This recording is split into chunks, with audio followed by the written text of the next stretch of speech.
Kenapa mesin 2 tak bisa lebih kencang daripada mesin 4 tak?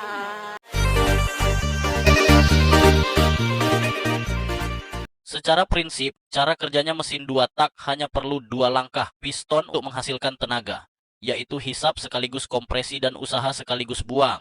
Dan gas buang yang terdorong saat langkah usaha, membuat suaranya pun langsung mengarah ke knalpot dan membuatnya lebih nyaring. Sedangkan mesin 4 tak dalam satu siklus pembakaran, terjadi 4 proses yaitu hisap, kompresi, ledak, dan buang. Sehingga suara saat proses pembakaran tidak akan langsung mengarah ke knalpot karena terhalang oleh klep. Segitu aja dari gue, jangan lupa dukung gue terus dengan like follow biar gue tambah semangat lagi. Makasih guys.